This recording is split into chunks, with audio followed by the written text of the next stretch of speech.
नमस्कार दोस्तों, मैं दिनेश मिश्रा मंथन मंत्रा एकेडमी में आप सभी का स्वागत करता हूं। उम्मीद है कि पुराना लेक्चर आपको बहुत पसंद आया है। आपका बहुत बहुत धन्यवाद। आपने बहुत अच्छे अच्छे कमेंट्स करके मेरा मनोबल बढ़ाया है। मैं आगे भी इसी तरह के आसान सरल भाषा में लेक्चर बनाते रहूंगा और उम्मीद करूंगा कि आपकी तैयारी में मैं अपना पूर्ण सहयोग दे पाऊं। ठीक है दोस्तों, तो दोस्तों आज चर्चा करते हैं नए टॉपिक के, अगला लेक्चर की। तो दोस्तों ये जो सिलेबस है पटवारी का, सामान्य प्रबंधन का, तो इसके पुराने क्वेश्चन पेपर मैंने देखे, समूह 2 वर्ग 4, उसमें आप उठा के प्रश्न पत्र देखिएगा तो सामान्य प्रबंधन से जो सबसे अधिक टॉपिक कवर किया गया है वो है बजट का।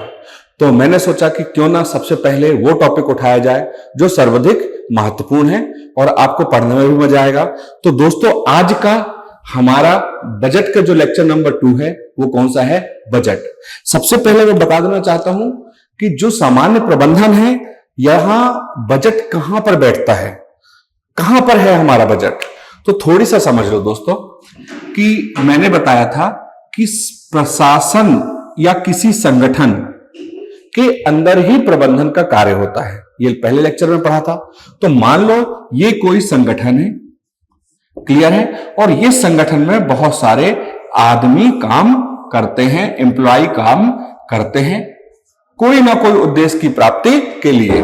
ठीक है, अब इन्हीं के कामों को सही ढंग से नियोजित करने का काम है प्रबंधन का। तो इनके कामों को ये टीम है एक, क्या कहलाएगी ये? प्रबंधक। तो ये प्रबंधक की टीम ही संगठन के अंदर मैनेजमेंट का काम करती है। इसके बारे में हम चर्चा कर चुके थे पिछले लेक्चर में। यदि किसी ने वो लेक्चर ना देखा हो तो इसी चैनल में वो लेक्चर डला हुआ है, कृपया वो लेक्चर को भी जरूर देखें। तो संगठन और संगठन में प्रबंधन का काम करती है प्रबंधन की टीम। कैसे करती है?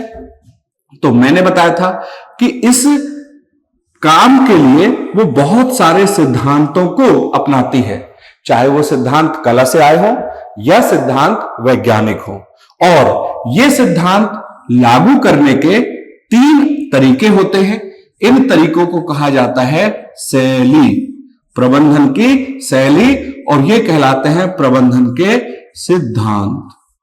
क्लियर है? अब जो ये शैली है, ये 3 प्रकार की शैली है। मैंने बताया था, निरंकुश शैली, लोकतांत्रिक शैली और सहभागी शैली। क्लियर है? अब ये जो शैली है, ये प्रबंधन के द्वारा संगठन तक कैसे लाई जाती है, इसको संगठन तक कम्युनिकेट कैसे किया जाता है। तो ये कम्युनिकेट करने के लिए छोटी छोटी गतिविधियां होती हैं। ठीक है, और उन गतिविधियों को कहा जाता है उपकरण। ये गतिविधियां क्या कहलाती हैं? उपकरण, या कहा जाता है तत्व। क्लियर है? ये कौन कौन सी गतिविधियां थी? तो ये यहां तक पहुंचता है आदेश के आधार पर। पहला है नियोजन, दूसरा है आदेश, तीसरा है स्टाफिंग, चौथा है डायरेक्शन, पांचवा है कोऑर्डिनेशन, छठवां है रिपोर्टिंग और सातवां है बजटिंग। तो ये planning, organisation, staffing, direction, coordination, reporting और बजटिंग, ये क्या है? ये वो क्रियाएं हैं, ये वो छोटी छोटी एक्टिविटियां हैं जिनके माध्यम से एक प्रबंधक की टीम प्रबंध का कार्य निष्पादित करती है। ठीक है, तो हमें ये एक एक एक्टिविटी पढ़नी है। Planning, organisation, staffing, direction, coordination, सब पर पिछले वर्ष के प्रश्न पेपर का अवलोकन करेंगे तो आपको पता चलेगा कि सर्वाधिक पूछा गया प्रश्न जो है वो प्रश्न है बजटिंग। तो सबसे अधिक प्रश्न पूछे गए हैं किससे? बजट से। इसलिए दोस्तों आज हम सबसे पहले प्रारंभ करने जा रहे हैं बजट। तो सबसे पहले यह समझना है कि हमको इस बजट में पढ़ना क्या क्या है। तो पहले हमको पढ़ना है कि बजट की शुरुआत कब हुई, कैसे हुई, इसके बारे में। दूसरा हमको पढ़ना है बजट के सिद्धांत, कि एक अच्छे बजट के कौन कौन से सिद्धांत होते हैं, कैसा बजट किसी देश का होना चाहिए।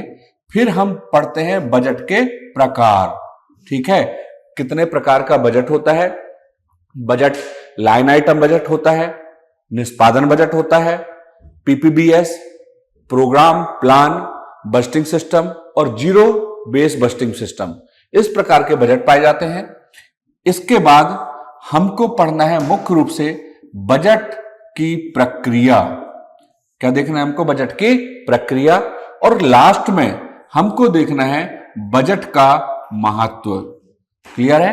तो इतने टॉपिक हम बजट में कवर करेंगे और इन टॉपिकों को आराम से समझकर सरल लैंग्वेज में आगे बढ़ेंगे, क्योंकि बहुत सारे क्वेश्चन इससे कवर होते हैं।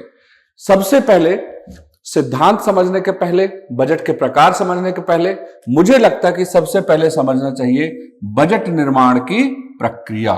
बजट की प्रक्रिया, तो हम देखते हैं बजट की प्रक्रिया। तो बजट की प्रक्रिया, कैसे बजट बनता है, कैसे बजट लागू होता है, उसका पहला लेक्चर आज हम स्टार्ट कर रहे हैं। इसको देखने के पहले आप समझो कि हमारे देश की संसदीय व्यवस्था, विधायी व्यवस्था कैसी है, तो इसको समझ लो दोस्तों पहले। तो हमारे संसद में 3 अंग हैं। सबसे पहला अंग माना जाता है वो है हमारे राष्ट्रपति। कौन है? राष्ट्रपति। ये हमारी संसद के प्रथम अंग माने जाते हैं। फिर उच्च सदन माना जाता है, तो उच्च सदन कहलाता है राज्यसभा।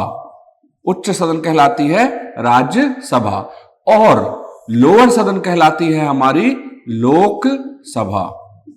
क्लियर है? जनता से जितने भी प्रतिनिधि चुन के आते हैं वो लोकसभा और राज्यसभा में बैठते हैं। अब यहां पर समझ लो कि यही लोकसभा, यही राज्यसभा, इसको सम्मिलित रूप से कहा जाता है विधायिका। यह कहलाती है सम्मिलित रूप से विधायिका। इसका मतलब है कि विधान यानी होता है कानून, कानून बनाने वाली सभा कहलाती है विधायिका। इनका काम क्या है? कानून बनाना। तो ये कानून बनाते हैं। क्लियर है? ये बनाते हैं कानून, और ये कानूनों को लागू करने वाले कौन हैं? ये लोग हैं जो इस कानून को लागू करते हैं, और ये लागू करने वाले कहलाते हैं कार्यपालिका। ठीक है? तो इस कार्यपालिका में कौन होते हैं? आईएएस, आईपीएस, सचिव, डिपार्टमेंट का हेड, डिपार्टमेंट का क्लर्क, बाबू, चपरासी, पुलिस, एसपी, डीएसपी, ये सब ये कहलाते हैं। लेकिन इनकी कैटेगरी हमारे देश में बांटी गई है और इनको सम्मिलित रूप से हम कहते हैं विभाग। इसको सम्मिलित रूप से क्या कहते हैं? विभाग। और इस विभाग का मुखिया जो लोकसभा में सरकार बनाता है वो कहलाता है विभाग का मुखिया। करेक्ट है? और इस मुखिया का नाम है मंत्री। इस मुखिया का नाम क्या है? मंत्री। मान लो ये मंत्री शिक्षा से संबंधित है, शिक्षा मंत्री। उसके नीचे पर शिक्षा का कमिश्नर होगा, शिक्षा का सचिव होगा, शिक्षा का प्रमुख सचिव होगा, फिर जिले में जिला शिक्षा अधिकारी होगा, ब्लॉक में खंड शिक्षा अधिकारी होगा, स्कूल में प्रिंसिपल होगा, और फिर शिक्षक होंगे, और चपरासी तक ये पूरी की पूरी कहलाएगी कार्यपालिका। क्लियर है? और इसी कार्यपालिका का मुखिया होता है भारत का राष्ट्रपति। तो अब हम आते हैं बजट के निर्माण में। तो बजट के निर्माण के पहले हमको क्या समझनी पड़ेगी? ये वाली संरचना। तो हमको सबसे पहले देखना है किसको? कार्यपालिका को। क्योंकि कार्यपालिका को नहीं समझेंगे तो बहुत सारे क्वेश्चन मिस हो सकते हैं। तो कार्यपालिका का मुखिया कौन होता है? भारत का राष्ट्रपति। इस कार्यपालिका के मुखिया राष्ट्रपति के नीचे होता है भारत का प्रधानमंत्री। ठीक है? प्रधानमंत्री की अध्यक्षता में एक समिति होती है और इस समिति को कहा जाता है कैबिनेट। क्या बोलते हैं इसको? कैबिनेट। और इसी कैबिनेट के मंत्री अपने अपने विभागों के मुखिया होते हैं। इसको मंत्रालय कहते हैं और ये जो नीचे हैं ये विभाग कहलाते हैं। क्लियर हो गया? तो कार्यपालिका का मुखिया राष्ट्रपति, राष्ट्रपति के नीचे प्रधानमंत्री, उसकी कैबिनेट और उसके विभिन्न विभिन्न विभाग, शिक्षा विभाग, स्वास्थ्य विभाग, महिला बाल विकास विभाग, लोक कल्याण विभाग, वन विभाग, पुलिस विभाग, ऐसे अनेक विभाग होते हैं। यह है हमारे देश की कार्यपालिका की संरचना। अब कानून बनाया विधायिका, कानून बनाई विधायिका, उस कानून विधायिका के बनाए कानून को लागू कौन करेगी? कार्यपालिका। समझो बात को, फिर बताता हूं यहां पर कि कानून बनाने का काम किसका है? कार्यपालिका का। कार्यपालिका ने यह कानून बना दिया और इस कानून में लिखा है कि जनता के बीच में सभी लोगों को एक एक लैपटॉप उच्च शिक्षा के लिए बांटना अनिवार्य है। क्लियर है? तो यह कानून या विधान बनाया किसने? विधायिका ने। पर यह बांटेगा कौन? वास्तव में कौन लेके बांटेगा? तो यह काम करती है कार्यपालिका। तो यह बांटने का काम किसका है? कार्यपालिका का। लेकिन दोस्तों, क्योंकि जिम्मेदारी इसको काम को पूरा करने की किसकी है? कार्यपालिका की। इसलिए कार्यपालिका को अधिकार दिया गया है कि तुम सरकार से इसके बदले में पैसों की मांग कर सकते हो। ठीक है? इसीलिए बताना चाहता हूं, क्योंकि विधायिका के विधानों को लागू करने की जिम्मेदारी कार्यपालिका की है, इसलिए कार्यपालिका के पास पैसा खर्च करने का अधिकार होना चाहिए। इसलिए बजट निर्माण का काम किसका है? कार्यपालिका का। और बजट संसद से प्रस्तुत करके और पास करवाने की जिम्मेदारी किसकी है? कार्यपालिका की। क्लियर हुई? तो सबसे पहला क्वेश्चन तो यही क्लियर होना चाहिए कि बजट निर्माण किसका काम है? तो बजट निर्माण किसका है? कार्यपालिका का। बजट को प्रस्तुत करने का काम किसका है? कार्यपालिका का। बजट को लागू करने का काम किसका है? कार्यपालिका का। बजट की मांग कौन कर सकता है? कार्यपालिका। और जैसा कि सब जानते हो, कार्यपालिका का मुखिया कौन है? भारत का राष्ट्रपति। तो अगर पूछता है कि बजट प्रस्तुत कौन करता है, तो भारत का राष्ट्रपति। बजट निर्माण कौन करता है? तो भारत का राष्ट्रपति। बजट को पेश कौन करता है? भारत का राष्ट्रपति। संसद से पैसों की मांग कौन कर सकता है? तो भारत का राष्ट्रपति। यद्यपि राष्ट्रपति स्वयं नहीं करता, राष्ट्रपति के बिहाफ में एक मंत्री होता है जिसको कहते हैं वित्त मंत्री। तो वित्त मंत्री के द्वारा ये सब काम किए जाते हैं। क्लियर है? तो अब अपन आगे चलते हैं। सबसे पहले बजट निर्माण की प्रक्रिया। तो दोस्तों, यह संरचना तो क्लियर हो गई होगी। तो अब अपन देखते हैं कि बजट निर्माण की प्रक्रिया कैसी होती है। ठीक है? कितने चरण में होती है? तो सबसे पहले जो ये बजट है, ये आपका बजट है। तो इस बजट का निर्माण किसके द्वारा किया जाता है? कार्यपालिका के द्वारा। क्लियर है? तो ये राष्ट्रपति और उसका प्रधानमंत्री, उसका वित्त मंत्री, उसके विभाग, ये सब मिलके, ये पूरे के पूरे कार्यपालिका मिलके बनाएंगे बजट। क्लियर है? अब ये बजट कहां जाएगा? संसद में। क्लियर? तो संसद में गया, संसद में इस पर बहस होगी। बहस होने के बाद यह बजट पास होगा और पास होने के बाद दोबारा यह बजट किसको मिल जाएगा?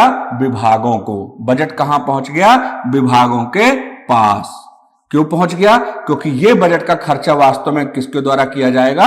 विभागों के द्वारा। तो बजट विभागों के पास पहुंच गया।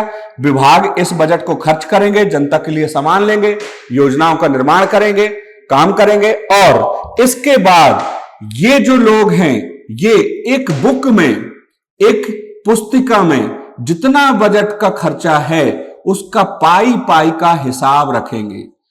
क्लियर है? वाउचर, बिल सब इसमें रखे जाएंगे। इसको कहा जाता है लेखांकन। यह क्या कहलाता है? लेखांकन। बाद में इसी लेखा की जांच करने के लिए एक अधिकारी आएगा और यह अधिकारी कहलाता है कैग। इस अधिकारी का नाम क्या है? कैग। और ये जो जांच करने की प्रक्रिया है इसको कहा जाएगा लेखा परीक्षण। ये क्या कहलाता है? लेखा परीक्षण। तो ये हो गए बजट निर्माण के चरण। फिर दिमाग में बैठा लो, सबसे पहले बजट निर्माण का पहला चरण तो स्वयं बजट का निर्माण, ये पहला चरण हो गया, बजट का निर्माण। फिर बजट कहां गया? संसद में। तो दूसरा चरण हो गया संसद में बजट का पारित होना। क्या होना? पारित होना। अब थोड़ी समझो, एक चीज पता होगा कि जो भी प्रस्ताव बजट हो, चाहे कोई कानून हो, चाहे कोई नियम हो, संसद में जब पारित हो जाते हैं तो वो प्रस्ताव को अधिनियम कहा जाता है। क्या बोलते हैं? अधिनियम। ठीक है, तो इसलिए हम बोलते हैं कि ये बजट को क्या बना दिया? अधिनियम। तो बजट का अधिनियमन, बजट का अधिनियमन यानी बजट को किस तरह से बना देना? अधिनियम की कैटेगरी में डाल देना, अप्रूवल करके बजट को अधिनियम का दर्जा प्रदान करना। ये किसका काम है? संसद का। तो ये हो गया हमारा दूसरा चरण। पहला चरण बजट का निर्माण, दूसरा हो गया बजट का अधिनियमन या बजट का पारित करना या बजट की स्वीकृति। तीसरा हो गया कि तीसरा ये कहां पर जा रहा है? पब्लिक के पास, विभागों के पास। तो यहां पर बजट का क्या होगा? क्रियान्वयन, बजट लागू होगा। तो तीसरा चरण कहलाता है बजट का क्रियान्वयन। ठीक है, बजट को वास्तव में खर्चा करने का काम कौन करती है? कार्यपालिका, यही बजट का खर्चा करती है। फिर अगला चरण हो गया, खर्चा करने के बाद यह बजट को एक बुक में लिखेगी, तो इसको कहा जाएगा लेखांकन, इंग्लिश में बोलते हैं अकाउंटिंग। तो यह हो गया हमारा चौथा चरण। और फिर एक अधिकारी इस बुक की जांच करेगा, एक एक चीज वाउचर देखेगा कि कहीं गलत तो नहीं किए, कहीं भ्रष्टाचार तो नहीं किए। तो इस परीक्षण को कहा जाता है लेखा परीक्षण, और इंग्लिश में कहा जाता है ऑडिट। इसको क्या बोलते हैं? ऑडिट। और इसको बोलते हैं अकाउंटिंग। ये क्या कहलाती है? अकाउंटिंग। क्लियर है? तो दोस्तों इस तरह से बजट निर्माण के कितने चरण हो गए? 5। पहला बजट निर्माण, दूसरा बजट का संसद में पारित होना, तीसरा बजट का क्रियान्वयन यानी खर्चा करना, चौथा लेखांकन और पांचवा बजट का लेखा परीक्षण। क्लियर है? अब हम एक एक से बजट के एक एक चरण से प्रारंभ करेंगे। पहला चरण है बजट का निर्माण। ठीक है, तो पहले दोस्तों देख लो कि बजट का निर्माण कहां से होता है, कैसे होता है। सबसे पहली बात, बजट के निर्माण की शुरुआत कहां से होती है? तो पहले बता चुका हूं कि बजट की मांग कहां से होती है? राष्ट्रपति की। कहां से होती है? राष्ट्रपति से। तो राष्ट्रपति, सीधा सीधा यहां आ जाओ कि एक व्यक्ति है कैग। कौन है? कैग। कैग का मतलब क्या है? नियंत्रक, लेखा परीक्षक। ठीक है,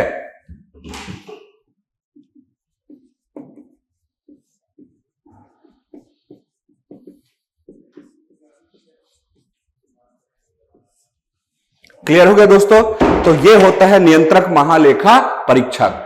तो आर्टिकल है एक संविधान में 150, संविधान के आर्टिकल 150 के तहत राष्ट्रपति सबसे पहले कैग को कहता है, कैग को आदेश देता है कि भाई साहब आप एक ऐसा प्रपत्र बनाएं, एक ऐसा फॉर्मेट बनाएं जिस फॉर्मेट में मेरे सभी विभाग बजट को तैयार करें और फिर मैं उसी बजट के फॉर्मेट में संसद में बजट पेश कर सकूं। तो बजट बनाने की शुरुआत सबसे पहले कहां से हुई? राष्ट्रपति से। राष्ट्रपति किसके पास गया? कैग के पास। किस संविधान के आर्टिकल के तहत? 150 के तहत। तब कैग क्या करेगा कि कैग एक फॉर्मेट बनाएगा। ठीक है, और इस फॉर्मेट में अलग अलग खंड होंगे, अलग अलग हेड होंगे, कितना आया, कितना गया, कितना लेना चाहिए, कितना देना चाहिए, वो सब विस्तृत ढांचा होगा। तो इस फॉर्मेट की डिजाइन कौन तैयार करता है? भारत का नियंत्रक महालेखा परीक्षक। और इस डिजाइन की तैयार करने का आदेश कौन देता है? तो यह देता है भारत का राष्ट्रपति। अब यही डिजाइन यहां से आ जाता है किसके पास? विभागों के पास। किसके पास? विभागों के पास। तो अब विभाग क्या करते हैं कि इसी डिजाइन में अपने अपने अनुमान तैयार करते हैं और बजट बनाना शुरू करते हैं। ठीक है, अब ये कब की बात है? ये कब की बात है? कब बजट बनता है? इसको थोड़ी आपको समझना पड़ेगा। तो देख लो भाई, अपन को पता है कि कोई भी बजट कब से कब चलता है। तो बजट समय होता है 1 मार्च से सॉरी बजट जो शुरू होता है वो होता है 1 अप्रैल से 31 मार्च तक। ये सभी को पता है। ठीक है,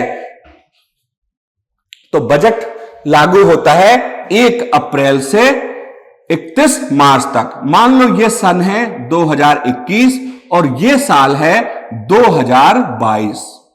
तो बजट की शुरुआत कहां से होती है? इस साल से। तो जनवरी, फरवरी, मार्च और अप्रैल। तो बजट की शुरुआत कहां से हुई? 1 अप्रैल से। फिर बजट कहां से तक चला? अप्रैल चला, मई, जून, जुलाई, अगस्त, सितंबर, अक्टूबर, नवंबर और दिसंबर। अगले साल फिर जनवरी, फरवरी और मार्च। और कब तक चला? 31 मार्च तक। क्लियर है? तो बजट शुरू होता है 1 अप्रैल से और लागू होता है 31 मार्च तक। तो यहां से यहां तक का जो समय है, ये जो 12 महीने हैं, इस महीने में कितने साल कवर हो गए? 2 साल। 2021 भी कवर हो गया, 2022 भी। इसलिए जब वित्तीय वर्ष लिखा जाता है तो उसमें लिखा जाता है 2021/22। तो वित्तीय वर्ष 2 सालों के बीच का समय होता है। क्लियर है? तो बजट स्टार्ट होने वाला कब से है? 1 अप्रैल से। खर्चा कब से होगा? 1 अप्रैल से। इसलिए यह बजट का निर्माण, क्योंकि 1 अप्रैल से नया पैसा चाहिए सरकार को, यह बजट का निर्माण इससे पहले 6 माह पूर्व, कितने माह पूर्व? 6 माह पूर्व विभाग इस बजट के निर्माण की तैयारियां शुरू कर देते हैं।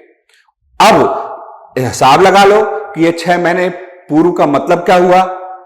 तो 6 महीने पूर्व का मतलब हो गया कि लगभग ये होता है अक्टूबर का महीना। कब होता है? अक्टूबर का महीना। तो बजट स्टार्ट होता है सितंबर और अक्टूबर से। यह भी क्वेश्चन पूछा जाता है कि बजट लागू कब से होता है? 1 अप्रैल से। बजट खत्म कब होता है? 31 मार्च को। और बजट का निर्माण कब शुरू होता है? तो बजट के लागू होने के 6 महीने पहले। और अगर महीने में पूछा जाए तो यह स्टार्ट होता है सितंबर और अक्टूबर महीने में। ऐसा कोई कॉन्क्रीट नहीं है कि सितंबर में स्टार्ट होगा, पर सितंबर अक्टूबर से बजट प्रारंभ हो जाता है। बजट प्रारंभ कहां से होता है? तो बजट प्रारंभ होता है राष्ट्रपति के आदेश से। और राष्ट्रपति आदेश के साथ क्या भिजवाता है? एक फॉर्मेट। इस फॉर्मेट की डिजाइन कौन तैयार करता है? कैग। किस आर्टिकल के तहत? 150 आर्टिकल के तहत। और ये फॉर्मेट में ही विभाग तैयार करते हैं। क्या तैयार करते हैं? बजट। और कब तैयार करते हैं? 1 अप्रैल से लागू होने वाला है, तो उससे 6 महीने पहले। तो बजट तैयार होना चालू हो जाता है सितंबर अक्टूबर में। अब ध्यान रखना, सब विभाग अपने अपने बजटों का निर्माण करते हैं। ये अपना बजट बनाएगा, ये अपना बजट बनाएगा, ये अपना बजट बनाएगा और ये अपना बजट बनाएगा। सब अपनी अपनी मांगे और अपनी अपनी स्कीमों के लिए अगले वित्तीय वर्ष में कितने पैसे की आवश्यकता है उसका वहां पर लेखा जोखा रखते हैं, जिसे कहा जाता है उनका बजट। क्लियर है?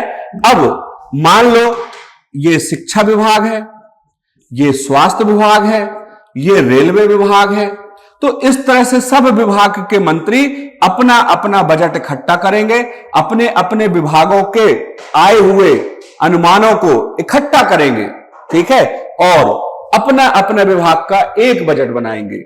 ये बजट पहुंचेगा कहां पर? यहां पर पीएम के नीचे होगा वित्त मंत्री। कौन होगा? वित्त मंत्री। तो ये बजट जाएगा किसके पास? वित्त मंत्री के पास। और वित्त मंत्री सभी बजटों को मिला के एक बजट बनाएगा।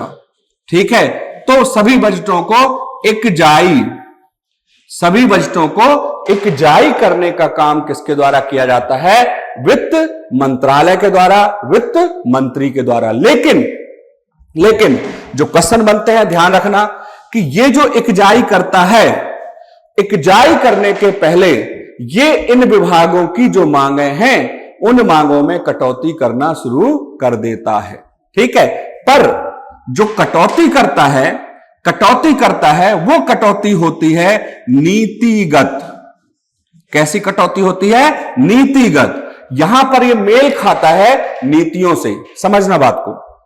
भाई शिक्षा मंत्री है, शिक्षा मंत्री ने मान लो एक प्रपोजल बनाया है कि इस साल हमको प्रौढ़ शिक्षा, बूढ़ों की शिक्षा पर 1 करोड़ रुपए खर्च करना है, और ये सरकार से मांग रहा है कितने? 1 करोड़ रुपया। लेकिन सरकार ने वादा किया था कि अगर मैं जीतूंगा, सरकार ने वादा किया था कि अगर इस चुनाव में फिर से सरकार जीतती है तो सभी देशवासियों को चारों धाम की सेवाएं कराएंगे, चारों धाम की दर्शन कराएंगे। ठीक है, तो सरकार की नीति के अकॉर्डिंग उसकी पहली प्राथमिकता क्या हो गई कि सभी को चारों धाम की सेवाएं करवाना। ठीक है, तो चारों धाम की सेवाएं किसके द्वारा करवाया जाएगा? रेलवे के द्वारा। तो इसलिए सरकार क्या करेगी कि इस वर्ष उसकी नीति रेलवे में ज्यादा है तो रेलवे को ज्यादा पैसा दे देगी, और शिक्षा के लिए अभी ज्यादा जरूरी नहीं है तो शिक्षा की मांगों में कटौती कर सकती है। तो वित्त मंत्रालय ऐसी नीतिगत कटौती करेगा, और कटौती करने के पश्चात इसको इनके मांगे हुए अनुमानों से कटौती कर देता है। क्यों कटौती करता है? यह क्वेश्चन भी आ चुका है। कटौती पहले आधार पर करता है, नीति के आधार पर। मैं बता चुका कि सरकार की यदि नीति है कि सभी को तीर्थ यात्रा करवानी है तो उस क्षेत्र को ज्यादा बल देगी, जिस क्षेत्र की प्रायोरिटी सरकार के लिए कम है उस क्षेत्र के लिए बजट कम कर देगी। और इसका रीजन क्या है? तो इसका रीजन है संसाधन। क्या रीजन है इसका? संसाधन। तो संसाधन, अगर रिसोर्स सरकार के पास कम है, सरकार का रेवेन्यू कम है, तो सरकार जितना रेवेन्यू है उसी में मेंटेन करने के लिए कुछ विभागों का बजट कम कर देती है, कुछ विभागों को बजट पूरा अलॉट कर देती है, और इस तरह से इनका बजट का निर्माण हो जाएगा। और बजट का निर्माण होने के बाद वित्त मंत्री इस बजट को लेकर निर्धारित समय पर पेश करेगा। कहां पर? संसद में। क्लियर है? अब ध्यान रखना है कि बजट पेश तो संसद में वित्त मंत्री कर रहा है, पर किसके नाम से करता है? वो करता है भारत के राष्ट्रपति के नाम से। जिस दिन संसद में बजट प्रस्तुत होता है उस दिन संसद में पहले बजट भाषण होता है। तो बजट भाषण में वित्त मंत्री कहते हैं कि मैं भारत के राष्ट्रपति की ओर से, तो इसका मतलब है कि बजट पेश करने का काम किसका है? राष्ट्रपति का है। जिम्मेदारी किसकी है? राष्ट्रपति की है। लेकिन राष्ट्रपति के नाम से कौन करता है? वित्त मंत्री। तो इस तरह से दोस्तों ये हो गया हमारा पहला चरण। तो चरण का नाम है बजट का निर्माण। क्लियर हो गया? लास्ट बार मैं इसको एक बार पूरी प्रक्रिया को आपको समझाने की कोशिश करूंगा कि बजट की शुरुआत कैसे होती है। तो बजट की शुरुआत करता है भारत की कार्यपालिका का मुखिया। कार्यपालिका का मुखिया कौन होता है? भारत के राष्ट्रपति। इनके द्वारा आदेश दिया जाता है किसको? नियंत्रक महालेखा परीक्षक को। आपको पता है कि संविधान के आर्टिकल 148 में वर्णन किसका है? कैग का है। और 150 में यह लिखा हुआ है कि कैग भारत के राष्ट्रपति के आदेश से प्रोफॉर्मा तैयार करेंगे। क्या तैयार करेंगे? प्रोफॉर्मा। इसको कहा जाता है फॉर्मेट। ठीक है, तो ये बनाएंगे एक प्रकार का फॉर्मेट, लेखा पत्र, हिंदी में बोलते हैं लेखा पत्र। और ये लेखा पत्र आ जाएगा कहां? प्रशासनिक विभागों के पास। इसी लेखा पत्र में ही बजट का निर्धारण होगा, बजट का निर्माण होगा। पर ये आता कब है, ये कब होता है? तो ये होता है, वित्तीय वर्ष हमारा चालू होता है 1 अप्रैल से लेके 31 मार्च तक के लिए। तो 1 अप्रैल से पहले हमको पता है कि अगली बरसात आने वाली है, तो तैयारियां तो हम बरसात के पहले करेंगे ना। तो बजट स्टार्ट होने वाला है कब से? 1 अप्रैल से 31 मार्च तक के लिए। इसलिए जो हमारी तैयारियां हैं वो पहले चालू हो जाएंगी, 1 अप्रैल से 31 मार्च के पहले, 6 महीने पहले। तो बजट का निर्माण चालू हो जाता है 6 महीने पूर्व। 6 महीने पूर्व विभाग बजट बनाते हैं। विभाग अलग अलग विभाग होते हैं। जैसे बजट का निर्माण स्टार्ट हुआ कहां से? शिक्षा बजट स्कूल से। तो स्कूल के प्रिंसिपलों ने बनाया। प्रिंसिपलों ने किसको दिया? ब्लॉक स्तर के अधिकारी को, बीईओ को दिया। बीईओ, बहुत सारे बीईओ ने किसको दिया? डिस्ट्रिक्ट वाले को। तो डीओ के पास गया। डीओ ने किसको दिया? तो शिक्षा मंत्री को दिया। तो भोपाल में शिक्षा मंत्री के पास बजट जाके बन गया। तो इस तरह से बजट हमेशा अपने अपने मंत्रालय का एक साथ हो जाता है। मंत्रालय किसको देते हैं? वित्त मंत्री को, वित्त मंत्रालय को। वित्त मंत्रालय इसको एग्जाई करता है, इसको कसौटी में पहले परखता है, नीतिगत और संसाधन के अनुसार उसमें काट छांट करता है और फिर वो एग्जाई बजट बनाता है और कैबिनेट की मंजूरी मिलने के बाद इस बजट को प्रस्तुत कर देता है। कहां पर? संसद में। अब सबसे बड़ी प्रक्रिया कहां निभाई जाती है? संसद में। तो अगले चैप्टर में हम देखेंगे कि बजट संसद में कैसे पास होता है। क्लियर है दोस्तों? तो इस तरह से आपको सबको समझ में आ गया होगा। अब मैं आपको बताता हूं कि इससे किस किस प्रकार के क्वेश्चन आते हैं। तो सबसे पहले दोस्तों, बजट निर्माण का कार्य किसका है? ऑप्शन में कार्यपालिका, विधायिका, न्यायपालिका दिया है। तो बजट निर्माण का काम किसका है? आप देख लो किसका है? कार्यपालिका का है। क्वेश्चन पूछा जाता है कि बजट संसद से मांगने का अधिकार किसका है? तो बजट की मांग केवल और केवल एक ही व्यक्ति कर सकता है, भारत का राष्ट्रपति। क्वेश्चन आता है कि बजट को प्रस्तुत करने का काम किसका है? तो याद रखना, बजट का प्रस्तुत का काम क्या है? राष्ट्रपति का। किंतु राष्ट्रपति स्वयं न करके उसकी ओर से कौन करता है? वित्त मंत्री। तो ऑप्शन देख के क्वेश्चन बनाना है। अगर क्वेश्चन आता है कि बजट प्रस्तुत करने का काम किसका है, ऑप्शन में राष्ट्रपति है, तो पहला ऑप्शन हम किसको लाएंगे? राष्ट्रपति को। क्वेश्चन बदल देता है कि राष्ट्रपति की ओर से, यह क्वेश्चन पूछता है वास्तविक रूप से बजट प्रस्तुत कौन करता है? तो संसद में वास्तविक रूप से प्रस्तुत करता है हमारे वित्त मंत्री। क्वेश्चन पूछा जाता है कि बजट का निर्माण किसके आदेश से होता है? तो बजट के किसके आदेश से होता है? राष्ट्रपति के आदेश से। क्वेश्चन पूछा जाता है कि बजट के निर्माण में कौन कौन भाग लेता है? तो बजट के निर्माण में 3 लोग भाग लेते हैं। एक तो हो गया ये कैग, दूसरा हो गया प्रशासनिक विभाग और तीसरा वित्त मंत्रालय। ठीक है, तो बजट निर्माण का काम है, नोडल एजेंसी है वित्त मंत्रालय, इसकी हेल्प करता है कैग, और सब छोटे छोटे विभाग हैं, इनको कहा जाता है प्रशासनिक विभाग। तो तीनों के द्वारा मिलकर बजट का निर्माण किया जाता है। क्वेश्चन पूछा जाता है बजट वर्ष क्या है? तो 1 अप्रैल से 31 मार्च तक का समय बजट वर्ष या वित्तीय वर्ष कहलाता है। क्वेश्चन पूछा जाता है कि बजट की शुरुआत या बजट निर्माण का प्रारंभ कब से होता है? तो हमें याद रखना है, अगर वर्ष समय दिया हुआ है तो सितंबर अक्टूबर से, और सितंबर अक्टूबर नहीं दिया है तो हमको बताना पड़ेगा कि वित्तीय वर्ष के 6 महीने पूर्व से। क्लियर है? क्वेश्चन लास्ट में यही पूछा जाएगा कि बजट के लिए उत्तरदायी विभाग कौन सा है? तो याद रखना, उत्तरदायी विभाग कौन सा है? वित्त मंत्रालय, क्योंकि यही होलसेल काम करता है वित्त मंत्रालय। एक लास्ट क्वेश्चन याद रखना, क्वेश्चन पूछा जाता है कि सभी मंत्रालयों में कौन सा मंत्रालय है जो दूसरे मंत्रालयों के लिए बड़े भाई की भूमिका अदा करता है? तो देखो, सब मंत्री हैं, शिक्षा हो, चाहे स्वास्थ्य हो, चाहे रेलवे हो, चाहे कोई भी हो, और वित्त भी क्या है? मंत्रालय है। तो ये सब एक दर्जे के हैं, एक स्तर के हैं, परंतु फिर भी वित्त मंत्रालय को इनके ऊपर बड़ा अधिकार दिया गया है, इसलिए वित्त मंत्रालय इनकी मांगों को काट छाट कर लेता है। ये कोई भी मंत्रालय बिना वित्त मंत्रालय की अनुमति के पैसा खर्च नहीं कर सकते, इसलिए इसे बड़े भाई की भूमिका में माना जाता है, या माना जाता है कि वित्त मंत्रालय किसका काम करता है? बड़े भाई का। क्वेश्चन पूछा जाता है वित्त मंत्रालय सभी मंत्रालयों की मांगों अर्थात बजटों की कटौती किस आधार पर करता है? किस आधार पर करता है? तो ये किस आधार पर करता है?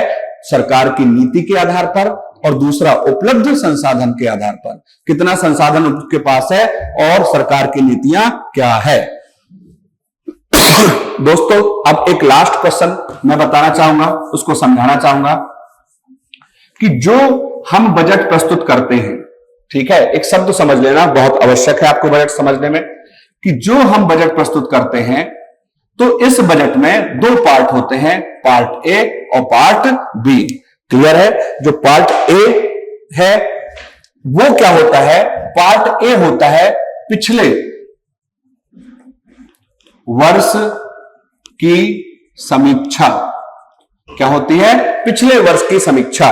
और पिछले वर्ष की समीक्षा में क्या होता है कि कुल सरकार को कितना रेवेन्यू प्राप्त हो रहा है, यानी सरकार की आय। क्लियर है? और दूसरा पार्ट होता है कि सरकार आगामी वर्ष में कितना खर्च करना चाहती है, तो इसको कहा जाता है व्यय। क्लियर है? तो दो पार्टों में बजट प्रस्तुत होता है, एक पार्ट कहलाता है सरकार की आय, दूसरा कहलाता है सरकार का व्यय। पर जो समझाने वाली बात है कि आय और व्यय ये एग्जैक्ट नहीं होते, ये होते हैं पूर्व अनुमान। इनको कहा जाता है आय के पूर्व अनुमान और व्यय के पूर्व अनुमान। इस बात को समझ लो, एकदम सरल है कि भाई बजट चालू होता है 1 अप्रैल से। बजट चालू होता है 1 अप्रैल से, करेक्ट है? तो 1 अप्रैल से चलता चलता पहुंचता कब तक है? 31 मार्च तक। ठीक है? और जो ये आंकड़े बजट बन रहा है, ये बजट बन कब से चालू हो जाता है? बजट शुरू होने के 6 महीने पहले से। तो बजट स्टार्ट हो गया 6 महीना पहले से, लेकिन ये पूरा साल तो पूरा हुआ ही नहीं अभी तक। मतलब 1 अप्रैल आने के लिए अभी कितना समय बाकी है? 6 महीने। और हमने अभी 6 महीने से ही बजट बनाना चालू कर दिया। तो इस वर्ष में कितना आएगा इसका अनुमान ही लगा सकते हैं। ये हम श्योर नहीं कह सकते कि इतना आ चुका है। क्यों? क्योंकि इतना आया हुआ है ये तभी बोल सकते थे जब पूरा का पूरा साल खत्म हो जाए, क्योंकि साल खत्म ही नहीं हुआ और अभी हमारे पास कितना समय बाकी है? 6 माह। पूरा साल खत्म होने में कितना समय बाकी है? 6 माह। और बजट निर्माण होने लगा 6 महीने के पहले। इसलिए जो बजट में आंकड़े होते हैं वो आंकड़े कैसे होते हैं? एक प्रकार का अनुमान। तो इसलिए यह कहा जाता है कि बजट के आंकड़े कैसे हैं? पूर्व अनुमानित आंकड़े प्रस्तुत किए जाते हैं। दूसरा पार्ट है वो खर्च करना है सरकार को। खर्च हुआ नहीं है, खर्च करना है। और कितना खर्च होने वाला है इसका भी केवल अनुमान लगाया जा सकता है, श्योरली नहीं बोला जा सकता है। हो सकता है हमने सोचे कि अगले साल केवल 1 लाख रुपए खर्च करेंगे, पर अगले साल बाढ़ आ जाए, अगले साल फिर कोविड हो जाए, अगले साल कोई ऐसी त्रासदी आ जाए, तो 1 लाख की जगह हमारा खर्चा 1 करोड़ भी हो सकता है। तो केवल हम अनुमान लगा सकते हैं, दैट्स इट। इसलिए ये जो आंकड़े चाहे रेवेन्यू के हैं, पार्ट ए के हैं, चाहे पार्ट बी के हैं, बजट निर्माण में इनका केवल अनुमान लगाया जाता है। इसलिए कहा जाता है कि ये आंकड़े कैसे हैं? पूर्व अनुमानित आंकड़े हैं। आय का पूर्व अनुमान और व्यय का पूर्व अनुमान। ठीक है? तो दोस्तों हमारा एक चरण पूरा हो चुका है। हम बजट के बता चुके हैं कि कुल कितने चरण हैं? 5। तो 5 में से पहला चरण है बजट का निर्माण। उम्मीद है कि यह आपको समझ में आया होगा और आसान तरीके से समझ में आया होगा। हम बजट के अगले चरण अगले लेक्चर पे देंगे। उम्मीद करता हूं कि आप इस लेक्चर को पसंद करेंगे और सब्सक्राइब करेंगे, चैनल को शेयर करेंगे और लाइक्स करेंगे। और जैसे अभी अच्छे कमेंट्स आपने पिछले लेक्चर में किया है, उम्मीद है आगे भी करते रहेंगे और मेरा मनोबल बढ़ाते रहेंगे। धन्यवाद।